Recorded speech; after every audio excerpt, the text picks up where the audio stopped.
what does actual success for video podcasting look like? People think that they can just make a video, put it on YouTube.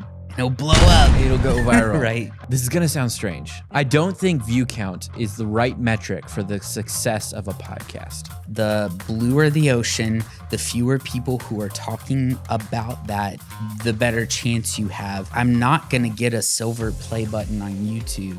That's not the goal. That's actually the wrong metric. If I get that, maybe I'm not even hitting my correct metrics. What are the things you do to grow your brand? Join me as we take a look at how the best in the business build authority and create true fans through video podcasting. I'm Josh Lewis, and this is Grow Your Podcast, produced by the Cincinnati Podcast Studio.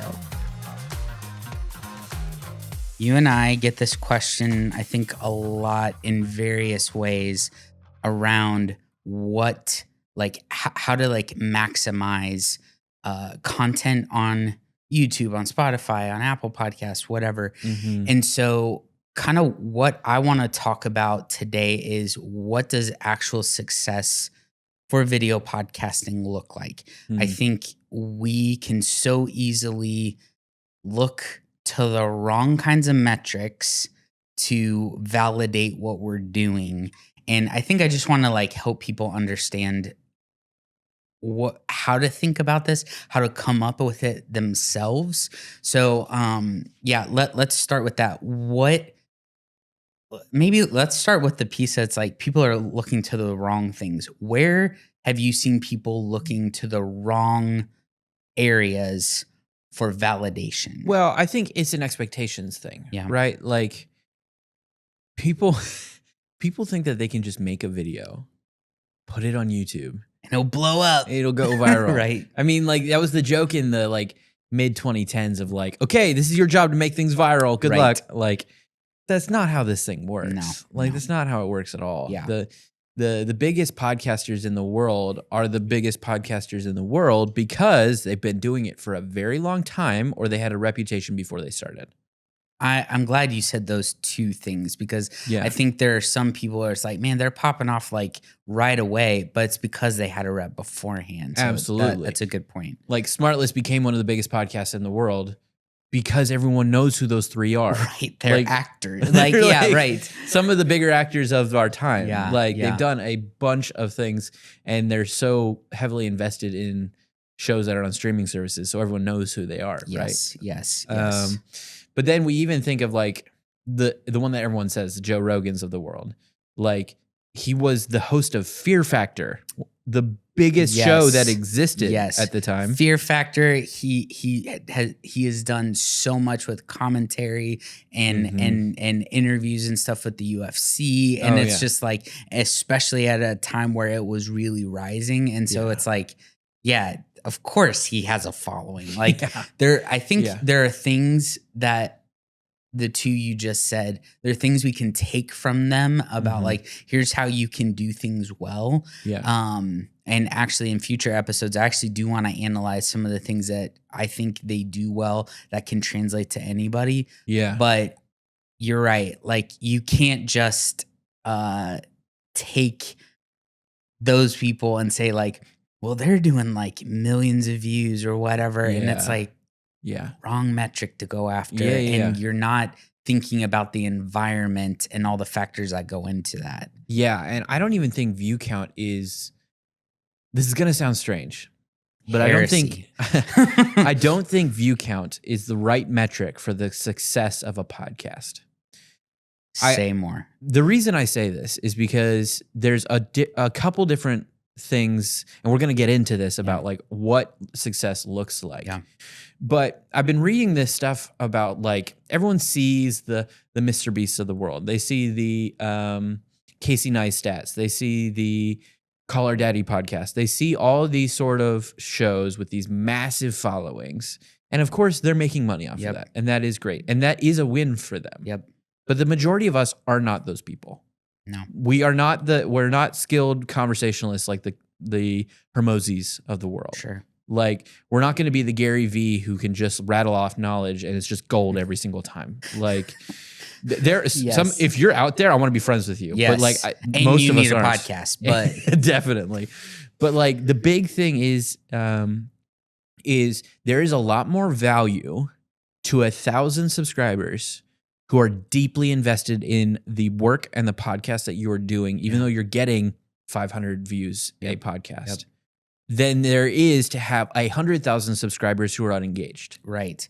Because I think so we've been talking a little bit about this with like paying for views. There is I'm not saying there's not a place for that. I think there is a place for making sure your stuff gets out to people. I think the nice thing about organic traffic is it gets out to the right kinds of people generally. Yes. And paid is hit or miss. So you can't just once you pay, you have to pay all the time. Yes, exactly. There's an expectation there. Yeah, exactly. That makes a lot of sense. Now, paid has its place because you can build an audience that way. Totally. And when it comes to algorithms and stuff like that, paid systems can eventually showcase to more people the content that you're creating. Yep. But if it is a normal process for you to pay for the views that you are getting, the moment you stop paying, you're going to be like, oh, I didn't have an audience at all. Which is just like, that's just so disheartening. And that if you're wanting to build steady momentum off of real metrics, like, you just have to be careful with that. Yeah. So, okay. You've said, and we talked about this a little bit, but just that view counts, let's say downloads, whatever you want to say. Yeah. That's not exactly the best kind of metric necessarily. Yes. You were hinting at engagement. Yeah. So I don't know let's talk a minute about things we've seen where podcasts are super effective and their subscribers, their view counts may or may not be stellar. Yeah. But we see this as being effective because of what? Does that make sense? Yeah. So I think there's this subset of podcasting that is kind of this it can be like a podcast or like, because you and I love video podcasts. Yep. They look like kind of like live shows is kind of what they look like. Yep. Even though they are a podcast, they have podcast microphones. They're sitting across the table talking to each other. Like, though there are lots of niches all over that have these small followings, but loyal followings. Yeah. And I think a definition of success is that. Because the loyal following. Yeah. It is massive. I mean, so I'm thinking about my podcast. We had Adam from Adam Makes Beer on the show. Yeah. He doesn't have a ton of subscribers because what he does is he has very specific. Yep. He does a very specific thing, which is brewing craft beers on a professional level.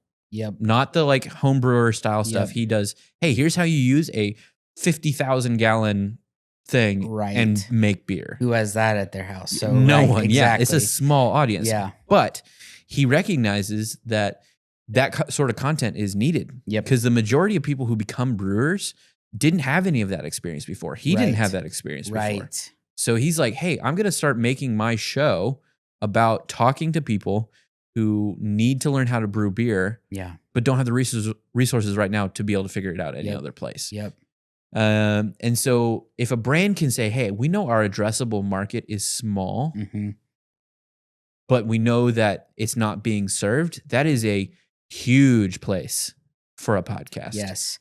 And I think that's actually like the thing I keep thinking about is like, think of your podcast like your business or like a business where like you have, there are people you serve. And if what you talk about is pretty niche, niche means small. Yeah. Or at least not popular. Niche is different than popular. So if you have something that is perfect for everybody, then that's popular. You'll probably appeal to more people potentially. And maybe we can talk about that in a second. But then you got to do algorithm feeding and all that stuff. It's a lot of work. Yes. It's a lot of work.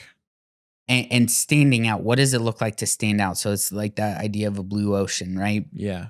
The bluer the ocean, the fewer people who are talking about that or talking about that in the way that you talk about it, the better chance you have. But again, if this is not a widely applicable thing, your audience will be small. Mm-hmm. So to really hone in on that and be like, okay,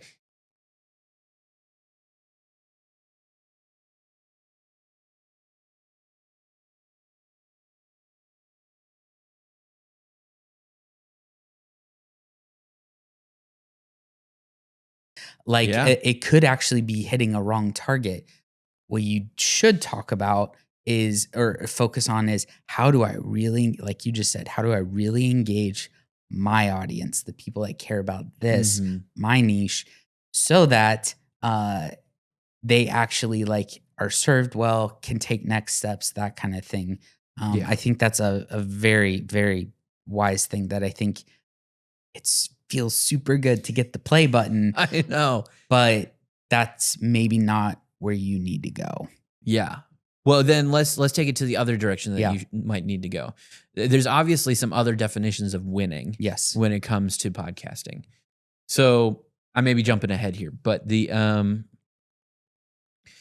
other thing that I think podcasting is so crazy valuable for is the ability to have let's just say a captive guest.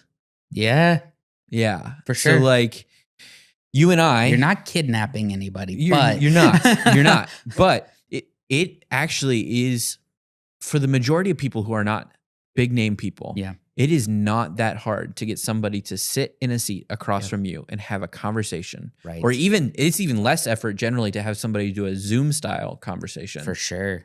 And have a conversation about themselves. Yep. People can talk about themselves all day. Yes. Like if you ask the right questions, they'll just keep talking. Yes.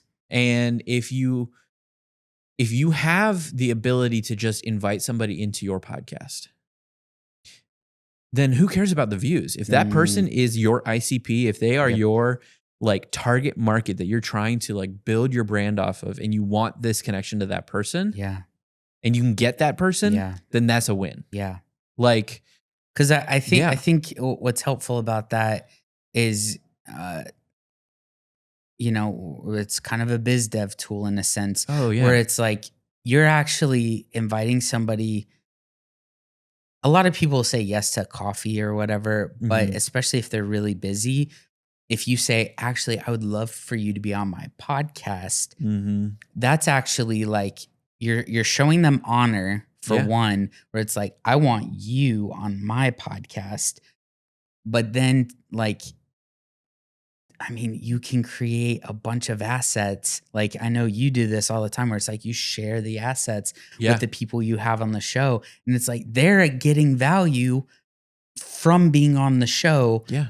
in a way that maybe they don't have access to that kind of thing. Oh yeah, and that could have it's cost so them great. thousands if they were trying to Right. do it themselves. And yet here they are talking about themselves, Exactly. boosting their brand, Yes. creating awesome content.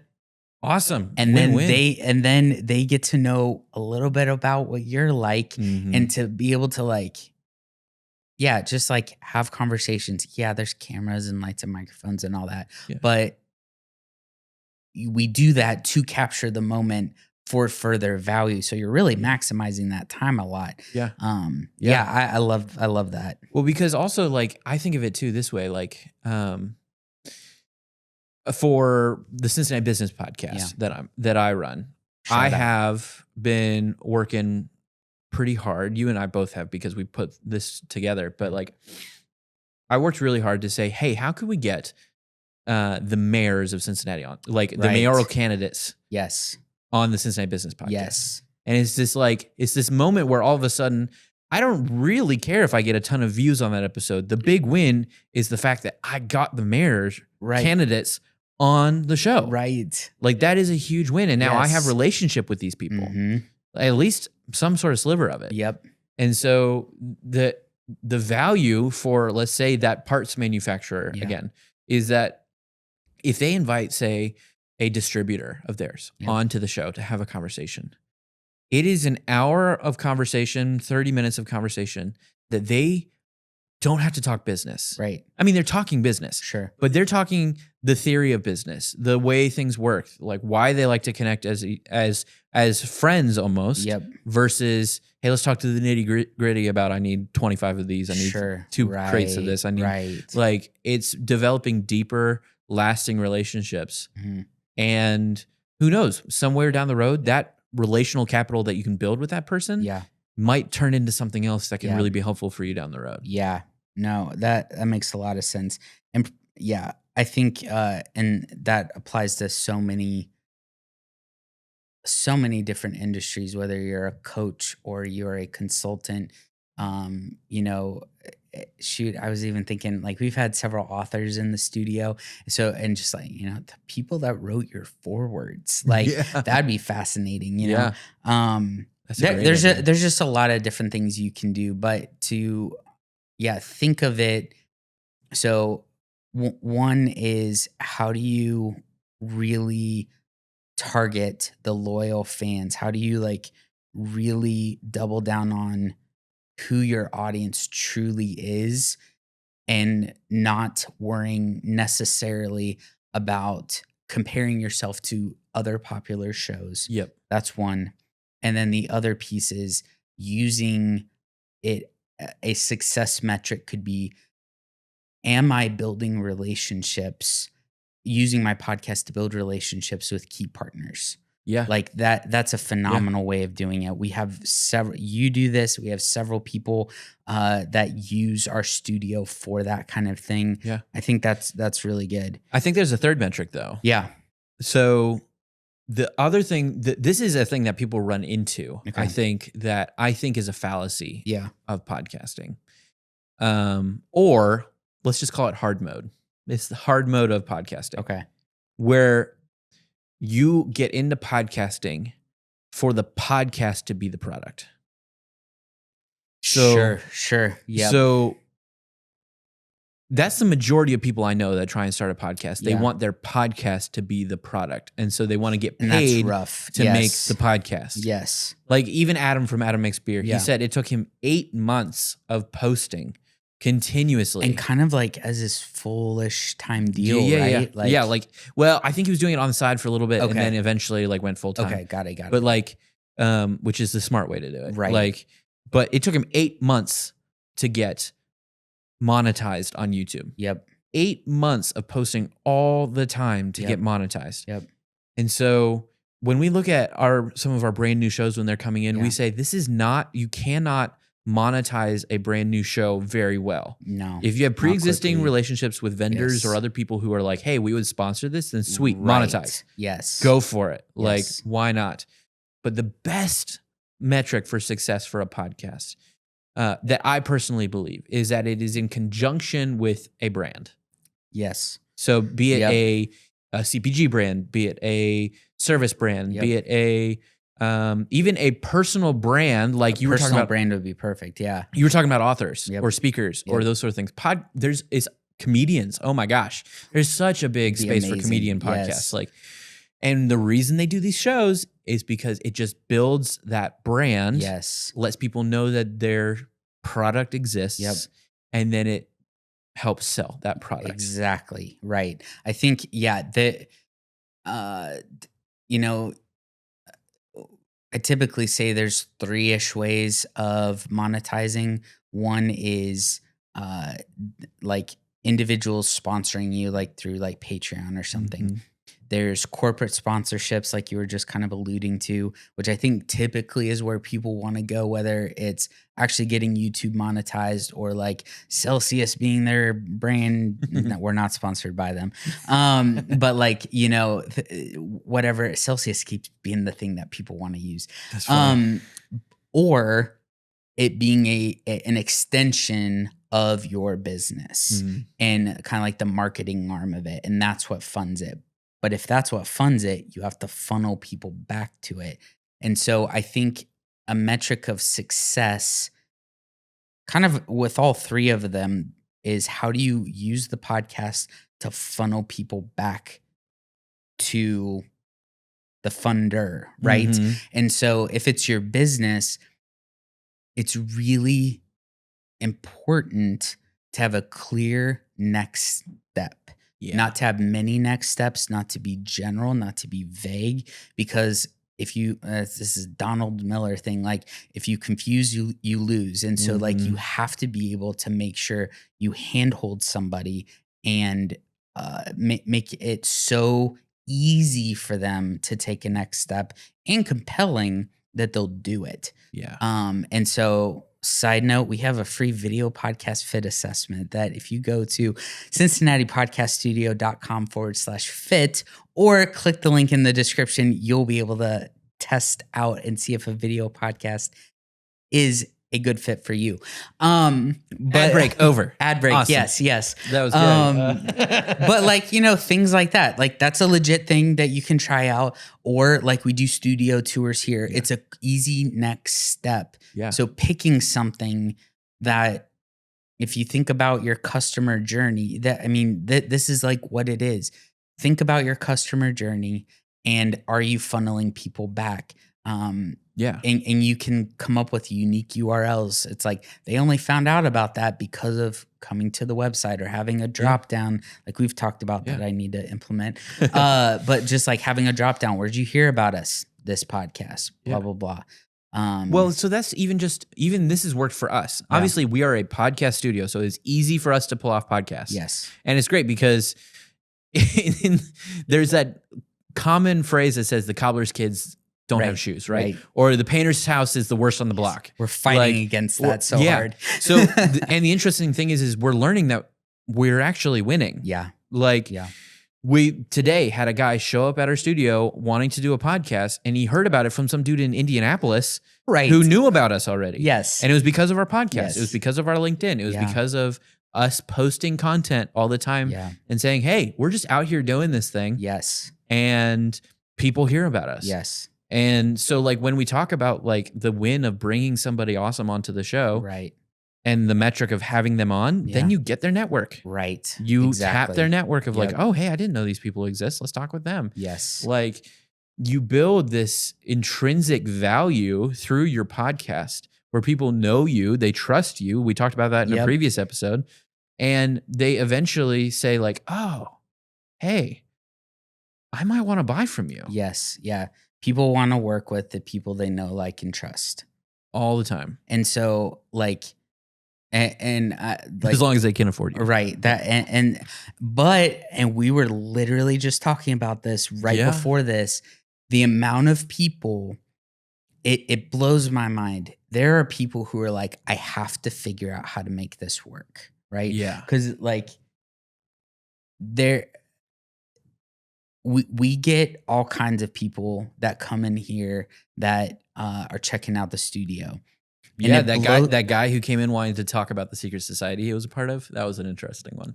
That was a good one. Yeah, that's why we do appointments now. But like, it blows my mind that there are these people who like, they maybe don't have huge budgets, but they are finding a way to make it work because they're convinced this is the way forward. Yeah. To communicate their message, to build an audience, to build trust. Yeah. And it is a little weird to me sometimes. And maybe that's why we're having this conversation to help some of these other brands think through good ways of measuring success. Yeah. But it blows my mind that not more brands think of podcasting as a worthwhile investment.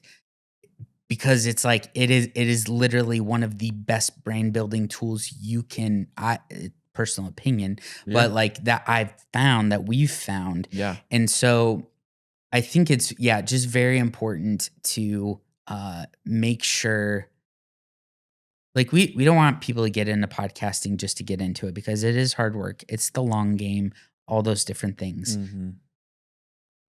But it is like, I feel like I have this conversation sometimes when I'm talking to people about different things, but I'm like, figure out what you think about things. Yeah. So like, don't let those lingering questions just sort of linger.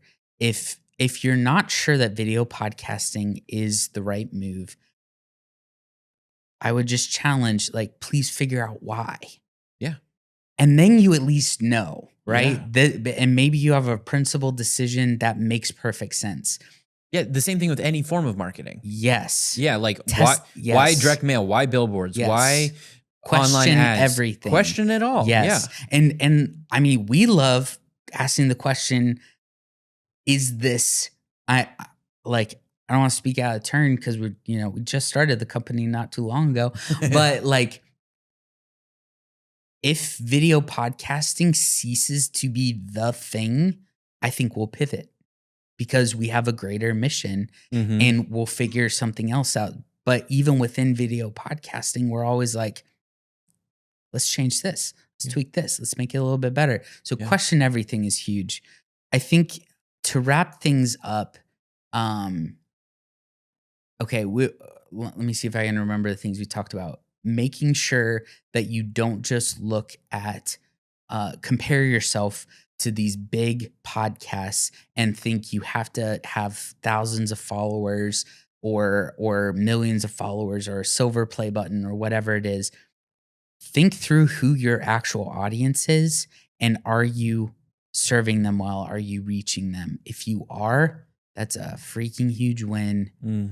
And that's a metric of success. You talked about the idea of using it to build relationships, right? Engaged audiences. Engage your audience. So kind of go a level deeper of now you're on my show sort of thing. Or, I mean, you could even do live shows where it's like, I mean, Gary Vee does this all the time where it's like, he brings somebody on, there's a chat, but then they also like sometimes bring people on and he answers their questions. Could even go that route. And then really just figuring out like what form of monetization makes sense. Yeah. It is very important that you track these things. It's very important that you define these things because otherwise you're just going to keep going to what's popular and seeing where you're falling short. 100%. And that's not okay. One of the things I learned the other day is Mr. Beast doesn't make money off of his YouTube channel. Right. The biggest YouTuber in the world does not make money off of his YouTube channel. Which is hilarious. He makes it off of Feastables. Now he does make money on YouTube, but he also like spends basically all that money to make the next YouTube video. Exactly. But, yes. But he makes money on Feastables. Yes. And so having another brand aside, it makes so much sense. Yes. So much sense. So, okay, here's what I want you to think through. Number one, what is the ultimate win for your podcast? Like, what is that measure of success? You did this podcast, and for your business, your brand, whatever, what is the thing you want to accomplish? Number two is then from there, you can start working your way backwards in reverse engineering. What are the calls to action or the call to action? Let's make it one. What's the one call to action? What's the one next step that somebody can take that you need to infuse into every piece of content that will lead people towards engaging with your brand in a different way and in a deeper way? So what's the goal? What's the call to action?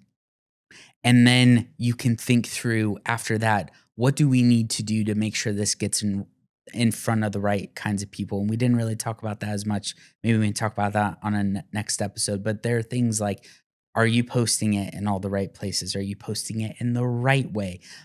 Is your team doing that? Do you have a LinkedIn newsletter? Email newsletter? What are the kinds of ways you can push this to make sure it gets in front of the right kinds of people? So thanks so much for listening, and we will see you next time.